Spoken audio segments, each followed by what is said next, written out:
মা, আমি চলে এসেছি। ও, তুই চলে এসেছিস? তা তুই কোথায় গেছিলিস রে আজকে? কেন মা, আমি তো তোমাকে বলেই গেলাম মিষ্টিদের বাড়িতে যাচ্ছি। মিষ্টিদের বাড়িতে? আচ্ছা, মিষ্টির সঙ্গে দেখা হয়েছিল তো?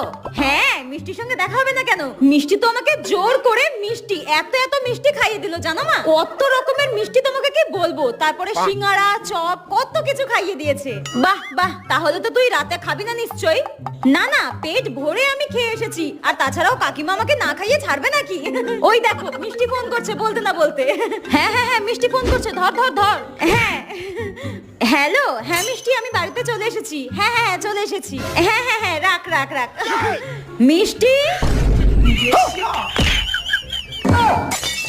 তুই যে 1 মাস আগে আমার কাছ থেকে নীল শাড়িটা নিয়ে এসেছিলিস, ওটাই নিতে এসেছিলাম তোর কাছ থেকে। জানোয়ারের বাচ্চা, জুতিয়ে তোকে